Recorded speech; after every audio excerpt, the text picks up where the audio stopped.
کتابای تالکین بهترین دنیای فانتزی هستن، اما سوالی که خیلی از علاقه‌مندای این مجموعه دارن اینه که چرا تالکین ارباب حلقه ها رو ادامه نداد. تو این ویدیو میخوایم در مورد این موضوع صحبت کنیم. با من همراه باشید.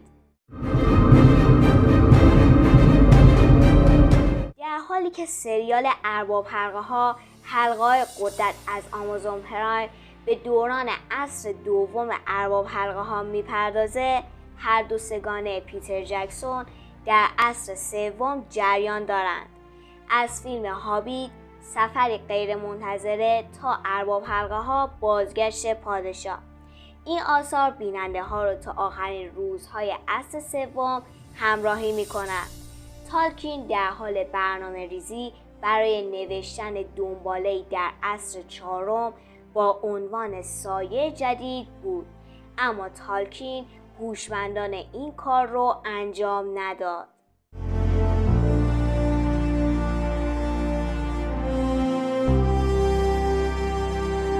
سایه جدید پس از تاجگذاری آراگون در خط زمانی ارباب حلقه ها اتفاق می‌افتد و دوره پس از سقوط ساورون را به تصویر می‌کشد. عصر سوم زمانی به پایان رسید که حلقه یگانه هم نابود شد و بقیه حلقه ها هم قدرتشون رو از دست دادن. همزمان الفایی که در سرزمین میانه باقی مونده بودن باید محو می شدن، چون بدن الفا در صورتی که بیش از حد در سرزمین میانه میموندن توسط روحشون تحلیل میرفت. این موضوع همراه با از دست رفتن حلقه های الفی به پایان عصر الفا و آغاز عصر انسان ها منجر شد که تقریبا معادل عصر چهارم بودش. پس از خروج حلقه های الفی از سرزمین میانه و شروع کامل عصر انسان ها، مشکلات بار دیگر آغاز شدند. حتی با وجود اینکه ارباب تاریکی دیگر وجود نداشت. تالکین چیز زیادی از سایه جدید را ننوشته بود، اما این داستان به رویدادهایی در گاندور در زمان سلطنت پسر آراگون مربوط می شد. داستان بر روی دو مرد به نامهای سایلون و بورلاس تمرکز داشت که به بررسی ظهور یک دشمن جدید انسانی که قلمرو آنها را تهدید می کرد می پرداختند. این فرد هرومور نامیده می شد که شباهت‌هایی به یک شخصیت تاریک از سیلماریلیون داشت.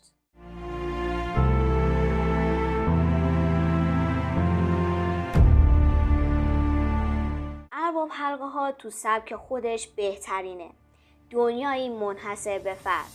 ارباب حلقه ها ماندگارترین و محبوبترین داستان فانتزی حماسیه که راه را برای تمامی نویسندگان فانتزی بعد از خود هموار کرد.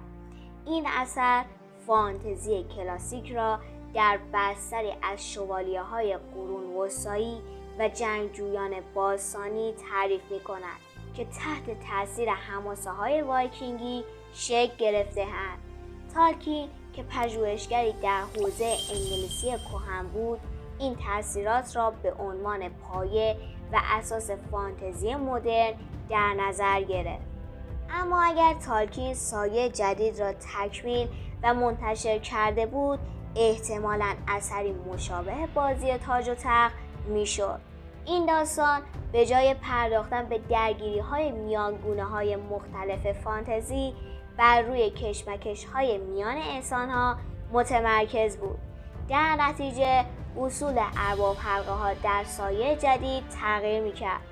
این داستان میتونست اثری سیاسی باشد که شاید مانند ارباب حلقه ها در زمان خود پیشگامانه عمل میکرد و حتی از جورج آر مارتین نیز پیشی میگرفت. اما تغییر مسیر فانتزی به چنین سبکی احتمالاً مانع از رشد و تکامل آن به شکل کنونیش میشد.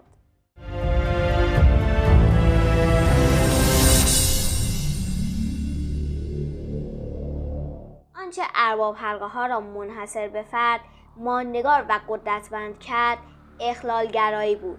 برخلاف داستان‌های دیگه که تمرکزشون روی جنسیت و صحنه‌هایی که مناسب هر سنی نیست، اما ارباب حلقه‌ها ثابت کرد که میتوان با داستان تخیلی درس‌های بزرگی داد بدون اینکه جاذبه‌های جنسی ایجاد کند. برخلاف سریال و کتاب بازی تاج و تخت، داستان ارباب حلقه‌ها حس قهرمانانه‌ای داشت و برخلاف مفهومی به نام عدالت کیهانی شکل گرفته بود. بدون نژادهای باستانی مانند الفا و دورفا دشوار است تصور کنیم که این عدالت کیهانی در سایه جدید چگونه میتوانست به تصویر کشیده شود.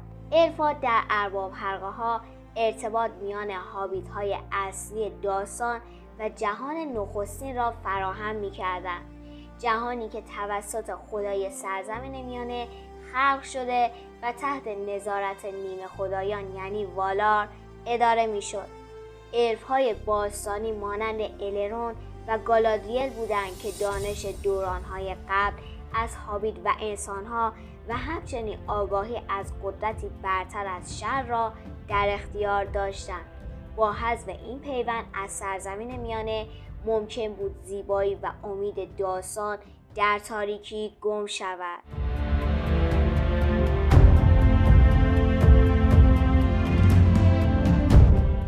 با توضیحاتی که داده شد میتوان درک کرد که چرا تالکین تصمیم گرفت سایه جدید را کنار بگذارد، حتی اگر این داستان میتوانست خواندنی و جذاب باشد.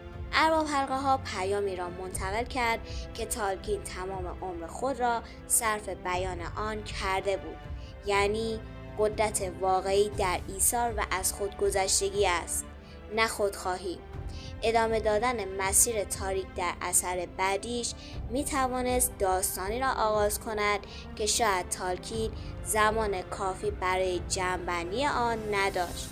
علاوه بر این، تالکین در حال کار بر روی کاغذهای محفل خیال بود، اثری دیگر که ناتمام ماند. اما حتی در همین حالت نیز نشان میداد که ارباب حلقه‌ها بسیار فراتر از یک رمان فانتزی ساده و کلاسیک است. خیلی خوبه که تالکین این مجموعه بزرگ رو با داستان‌های منحرف و بی‌مصرف خراب نکرد و نشون داد که چه نویسنده ماهر و استادیه که از بزرگ و کوچیک همه میشناسنش و نویسندگان بزرگی مثل هری پاتر و بازی تاج و تخت همه از اون اقتباس و تقلید کردن. این هم یه ویدیو دیگه از دنیای بزرگ و دوست داشتنی تالکین بزرگ. دوستتون دارم. خداحافظ.